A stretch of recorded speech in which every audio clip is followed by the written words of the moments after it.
Welcome to Prachi academy YouTube channel.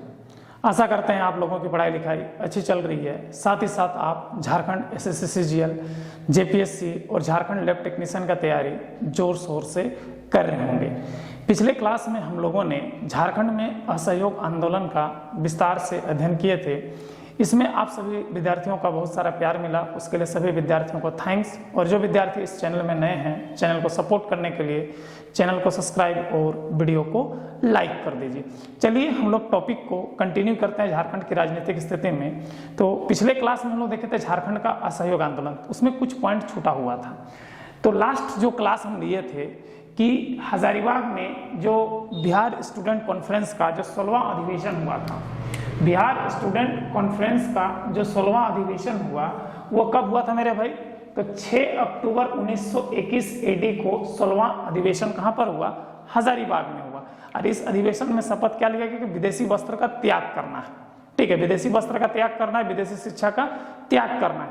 और इस सम्मेलन का जो अध्यक्षता कर रही थी श्रीमती सरला देवी। ये जो बिहार स्टूडेंट कॉन्फ्रेंस का जो 16वां अधिवेशन था, इसकी जो अध्यक्षता कर रही थी सरला देवी थी। क्वेश्चन बड़ी पूछता है मेरे भाई, याद रखिएगा।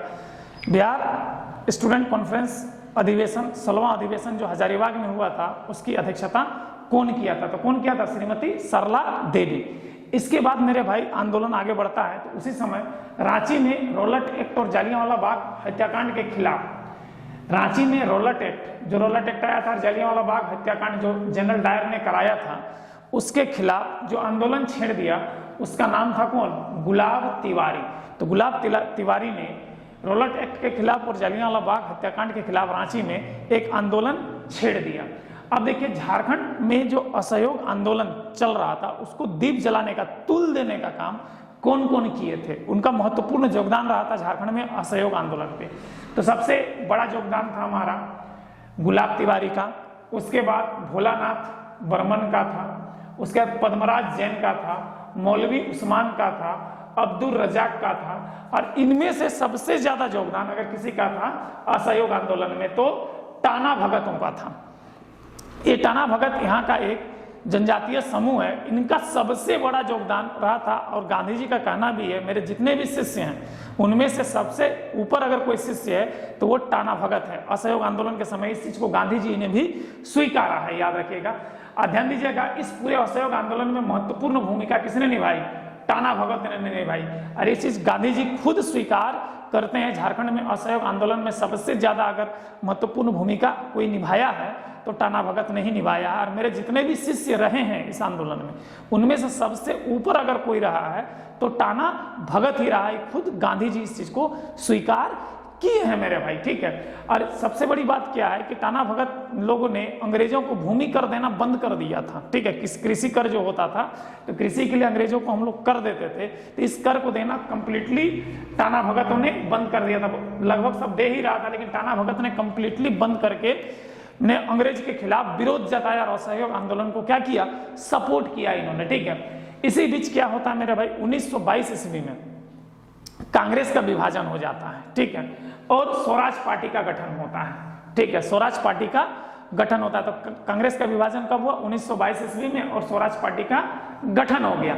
अब ध्यान दीजिएगा, 1923 एडी में, जब 1923 एडी में प्रांतीय लेजिस्लेटिव काउंसिल बना, तो कृष्ण वल्लभ सहाय, याद नाम रखिएगा, कृष्ण वल्लभ सहाय को स्वराज पार्टी का प्रतिनिधि चुना गया इस क्षेत्र से, झारखंड क्षेत्र से। ठीक है, किसको? कृष्ण वल्लभ सहाय को ये स्वराज पार्टी का प्रतिनिधि चुने गए झारखंड क्षेत्र से। इसके बाद ध्यान दीजिएगा, सविनय अवज्ञा आंदोलन, तो ये पूरे भारत में भी चला था सविनय अवज्ञा आंदोलन। इसकी शुरुआत हुई थी 6 अप्रैल 1930 एडी दांडी मार्च के साथ। ठीक है, नमक का कानून के विरोध में। ठीक है, तो इसका भी झारखंड में पुरजोर विरोध हुआ। और इस विरोध में सबसे ज्यादा अगर रोल रहा तो टाना भगत का ही रहा। यहां पर भी टाना भगत का रोल रहा है। तो अगर देखा जाए झारखंड के इतिहास में, चाहे राजनीतिक स्थिति में, शुरू से टाना भगत सक्रिय भाग लिए हैं। तो इसमें भी हमारा क्या था? सक्रिय हिस्सा टाना भगत का था। ठीक है, और झारखंड में टाना भगत सबसे आगे रहे। देखिए, यही बोले झारखंड में टाना भगत सबसे आगे रहे। और 50 स्थानों में नमक बनाकर ये सविनय आयोग आंदोलन को शुरुआत किया गया और नमक का कानून को विरोध किया गया। इसी समय दांडी मार्च भी हुआ था। और इस विरोध का जो प्रमुख केंद्र था, सविनय अवज्ञा आंदोलन का जो प्रमुख केंद्र था वो हमारा कौन था मेरे भाई? रांची था, याद रखिएगा। तो पूछता है कि झारखंड में सविनय अवज्ञा आंदोलन का प्रमुख केंद्र कौन सा स्थान था? तो कौन सा स्थान था मेरे भाई? रांची था यहाँ पर, ठीक है। उसके बाद कांग्रेस का रामगढ़ अधिवेशन, ये बड़ी पूछता है। कांग्रेस का रामगढ़ अधिवेशन जो रांची से सटा हुआ जिला रामगढ़ है, जो आपका CCL वहाँ पे कोल माइंस है, ठीक है। अभी वर्तमान में वहाँ के जो विधायक हैं, ममता देवी तो हट गई है, चंद्र प्रकाश चौधरी की वाइफ अभी वहां से क्या है, विधायक है वर्तमान में रामगढ़ विधानसभा से, ठीक है। तो वही रामगढ़ में रामगढ़ अधिवेशन हुआ था कांग्रेस का। वो 18 से 20 मार्च 1940 AD को 53वां अधिवेशन हुआ था कांग्रेस का।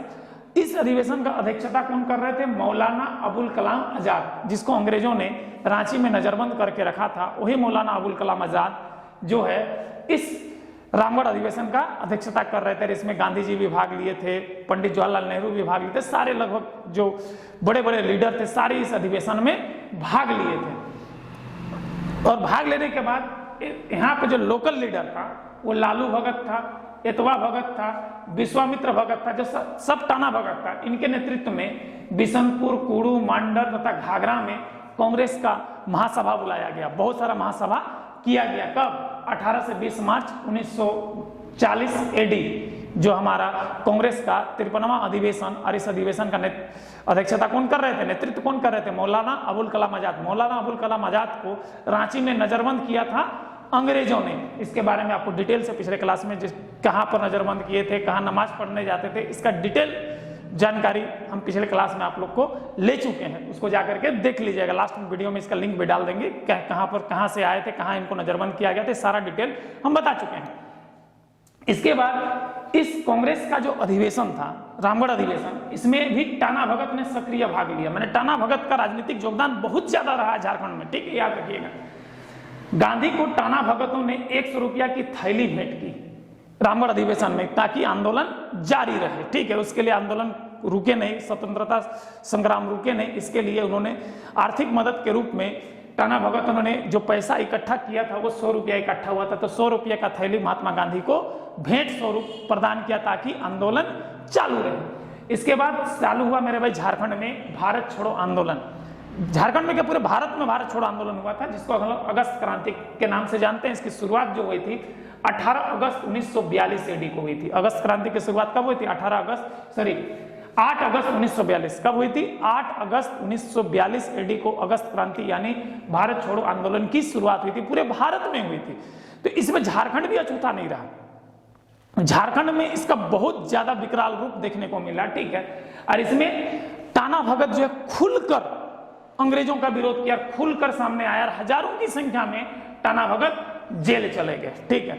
उसके बाद 10 अगस्त को, जैसे ही 8 अगस्त को हमारा भारत छोड़ो आंदोलन शुरुआत हुआ, तो 10 अगस्त 1942 को झारखंड में क्या कांड होता है ध्यान दीजिएगा, ठीक है। पूर्ण स्वतंत्रता के लिए टाटा नगर पर पूर्ण हड़ताल किया गया। टाटा नगर, तो उस समय टाटा नगर को काली माटी के नाम से जाना जाता था, ठीक है। तो टाटा नगर यानी काली माटी पर पूर्ण हड़ताल किया गया। हमने कंप्लीटली सब कुछ बंद, यानी कि हम लोग को पूर्ण स्वतंत्रता चाहिए। तो कब किया गया? 8 अगस्त को हमारा भारत छोड़ो आंदोलन चालू हुआ। और 10 अगस्त को टाटा नगर में पूर्ण हड़ताल किया गया। टाटा नगर का पुराना नाम क्या है? काली माटी है, याद रखिएगा, ठीक है। टाटा नगर का पूरा नाम काली माटी, कभी कभी काली माटी भी दे जाता है, ठीक है ना। तो 10 अगस्त को काली माटी में क्या होगा? पूर्ण हड़ताल किया गया, यानी टाटा नगर पर पूर्ण हड़ताल किया गया। क्यों? तो पूर्ण स्वतंत्रता के लिए, ठीक है। उसके बाद आता है मेरे भाई 11 अगस्त। तो 11 अगस्त देखिए, 10 अगस्त के बाद 11 अगस्त में क्या हुआ? हजारीबाग में भारत छोड़ो आंदोलन की शुरुआत हो गई। भारत छोड़ो आंदोलन की शुरुआत 11 अगस्त में हजारीबाग में शुरू हो गया। 13 अगस्त में गोड्डा में शुरू हो गया और गोड्डा में राष्ट्रीय ध्वज फहराया गया। भारत का राष्ट्रीय ध्वज को गोड्डा में फहराया गया। इसके बाद 14 अगस्त, ठीक है, देखिए एकदम पूरा जबरदस्त तरीके से आंदोलन, भारत छोड़ो आंदोलन चालू हो गया। तो 14 अगस्त रांची में जितने भी पढ़ने वाले छात्र थे, इन्होंने जुलूस निकाला, ठीक है। जुलूस निकालने के बाद लोहरदगा में, जो हम लोग का अंग्रेजों का मुख्यालय हुआ करता था लोहरदगा, तो लोहरदगा में उन्होंने राष्ट्रीय झंडा फहरा दिया, ठीक है। लोहरदगा में क्या किया? राष्ट्रीय झंडा फहरा दिया। कब? 14 अगस्त को। किसका असर था? सारा असर भारत छोड़ो आंदोलन यानी अगस्त क्रांति का था। उसके बाद 17 अगस्त में, ठीक है, सरदानंद रांची में, सरदानंद चौक रांची में है, देखिएगा, ठीक है, तो सरदानंद रांची में, ठीक है, टाना भगत का एकदम पुरजोर प्रदर्शन हुआ, पुरजोर, बड़े भारी संख्या में प्रदर्शन हुआ। इसमें अंग्रेजों ने भारी संख्या में गिरफ्तार किया, सारे टाना भगत ने गिरफ्तारी भी दी। तो ये आंदोलन इतना ज्यादा बढ़ गया कि झारखंड में अंग्रेज को कंट्रोल करने के लिए अब मुसीबत होने लगा। यहाँ पे भारत छोड़ो आंदोलन यानी अगस्त क्रांति, मतलब कि अब लगता है कि झारखंड से अंग्रेज को छोड़ के जाना ही पड़ेगा, ये स्थिति हो गया यहाँ पे, ठीक है। उसके बाद 18 अगस्त में, ठीक है, चैनपुर और बिशनपुर के टाना भगतों ने, चैनपुर एक जगह है झारखंड से थोड़ा सा आगे बढ़िएगा इटकी तरफ, तो चैनपुर और बिशनपुर है कि वहां के टाना भगतों ने बिशनपुर थाने पर आग लगा दी। जो अंग्रेज का जो बिशनपुर थाना था उस पर क्या कर दिया, आग लगा दिया। कहाँ का, चैनपुर और बिशनपुर थाने के, चैनपुर और बिशनपुर गांव के टाना भगतों ने मिलकर। उसके बाद हमारा आता है मेरे भाई 21 अगस्त का बारी है, 21 अगस्त 1942, सब में 1942 लगा हुआ है, एकदम कंटिन्यू चल रहा है आंदोलन झारखंड में भारत छोड़ो आंदोलन का, ठीक है। अब देखिए मांडर के नजदीक संचिपी एक जगह है, संचिपी, यहाँ पर अभी एक हमारा रेसिडेंशियल स्कूल भी है जो आदिवासी बच्चों को फ्री शिक्षा दिया जाता है, ये एक रेसिडेंशियल स्कूल है, तो वही संचिपी की बात हम कर रहे हैं, ठीक है। यहाँ पर टाना भगत का एक आश्रम हुआ करता था, जो ये प्रमुख केंद्र हुआ करता था आंदोलन का, तो अंग्रेजों ने इसमें ताला जड़ दिया था, ठीक है, पहले ही ताला जड़ दिया था। तो फिर टाना भगत एक हुए और 21 अगस्त के दिन इस आश्रम का ताला तोड़ करके पुनः कब्जा कर लिए और आंदोलन का प्रमुख केंद्र टाना भगत ने इस सेंटर को बना दिया, फिर से बना दिया, मतलब कुल्लो का पुनः जो मेन केंद्र था आंदोलन का, वो आंदोलन का केंद्र फिर से कब्जा हो गया, क्योंकि बीच में कुछ दिन अंग्रेजों ने इस पर ताला जड़ दिया था, ठीक है। तो ये एक बहुत बड़ा आंदोलन का असर हुआ भारत छोड़ो आंदोलन यानी अगस्त क्रांति का। इसके बाद 22 अगस्त की बात करते हैं, ठीक है ना। तो 22 अगस्त का 1942 की अगर बात करते हैं तो इटकी एंड टांगर बसली में रेलवे ट्रैक जाता था अंग्रेजों का, ठीक है। उस रेलवे ट्रैक को उखाड़कर, पटरी को उखाड़कर फेंक दिया गया, ठीक है, रेलवे पटरी को उखाड़ दिया गया। ये किसका असर था, भारत छोड़ो आंदोलन यानी अगस्त क्रांति का असर था। उसके बाद 12 सितंबर को, नहीं, उसके बाद 22 अगस्त को ही डाल्टनगंज के प्रमुख डाकघर में, जो मेन डाकघर जिसको हम लोग जीपीओ कहते हैं, ठीक है, तो मेन डाकघर पर क्या कर दिया, तोड़फोड़ कर दिया पब्लिक ने, ठीक है, कि नहीं अंग्रेजों भारत छोड़ो, इसका मतलब ही था अंग्रेजों भारत छोड़ो, मतलब कि यहाँ पर तोड़फोड़ कर दिया अंग्रेजों के खिलाफ। यहाँ पर भी प्रदर्शन हुआ और डाल्टनगंज के प्रमुख डाकघर पर तोड़फोड़ कर दिया गया। उसके बाद 12 सितंबर का बात आता है, 12 सितंबर 1942 को टाना भगत ने चंदवा थाना पर झंडा फहरा दिया और इस प्रकार से भारत पर भारत छोड़ो आंदोलन यानी अगस्त क्रांतिकारी का जिस तरह से असर था, इसका असर आपको झारखंड में भी देखने को मिलता है। तो आज हम लोग झारखंड के राजनीतिक स्थिति में देखें, झारखंड की राजनीतिक स्थिति में सबसे पहले असहयोग आंदोलन की स्थिति देखें, ठीक है, जो हमारा 1920 में चालू हुआ था, 1920-21 में, ठीक है। उसके सविनय आयोग आंदोलन जो शुरुआत हुई थी पूरे भारत में 6 अप्रैल 1930 ईस्वी में, इसमें टाना भगत ने झारखंड में सक्रिय हिस्सा लिया और 50 स्थान में नमक बनाकर इस नमक के कानून यानी नमक के कानून का विरोध कर सविनय अवैध आंदोलन का सपोर्ट किया। इसके बाद कांग्रेस का रामगढ़ अधिवेशन हुआ।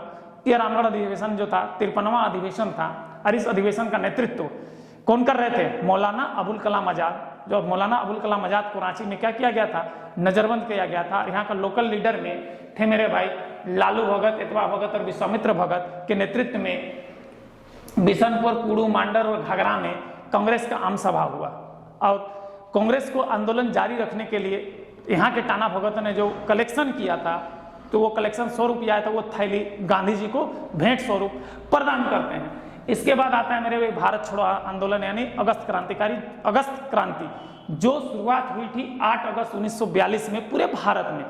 लेकिन सबसे पहला जो आंदोलन की स्टार्ट हुई झारखंड में वो 10 अगस्त को हुई और ये काली माटी यानी टाटानगर से स्टार्ट हुआ और यहाँ ने पूर्ण स्वतंत्रता के लिए पूरे टाटानगर पर पूर्ण हड़ताल कर दिया गया। और टाटानगर में जब ये आग देखा पब्लिक झारखंड का, तो शुरुआत हो गया 11 अगस्त में हजारीबाग में, 13 अगस्त में गोड्डा में, 14 अगस्त में रांची में और लोहरदगा में, 17 अगस्त को सरदानंद चौक रांची में टाना भगतों का प्रदर्शन और गिरफ्तारी, 18 अगस्त चैनपुर बिशनपुर के टाना भगतों ने बिशनपुर थाना पर क्या कर दिया, आग लगा दिया। 21 अगस्त में मांडर के नजदीक संचिपी आश्रम पर पुनः टाना भगत ने कब्जा कर लिया, जिस पर अंग्रेजों ने ताला जड़ रखा था, जो टाना भगतों का प्रमुख आंदोलन केंद्र हुआ करता था। उसके बाद 22 अगस्त में इस इटकी और टांगर बसली में रेल पटरी को उखाड़ कर फेंक दिया गया और 12 सितंबर को, और साथ ही साथ यही 22 अगस्त को डाल्टनगंज के प्रमुख डाकघर में क्या किया गया, तोड़फोड़ किया गया। उसके बाद 12 सितंबर का दिन आता है। 12 सितंबर को टाना भगत ने चंदवा थाना पर अपना राष्ट्रीय ध्वज फहरा दिया। इस प्रकार से भारत छोड़ो आंदोलन बहुत तेजी से झारखंड में फैल गया। आगे हम लोग फिर झारखंड का राजनीतिक स्थिति नेक्स्ट क्लास में देखें, तब तक इसको आप नोट डाउन कर लीजिएगा। आशा करते हैं कि आज का क्लास आप लोगों को अच्छा लगा। अगर अच्छा लगा है तो इस चैनल को सपोर्ट करने के लिए चैनल को सब्सक्राइब और वीडियो को लाइक कर दीजिए। जय हिंद, जय संविधान।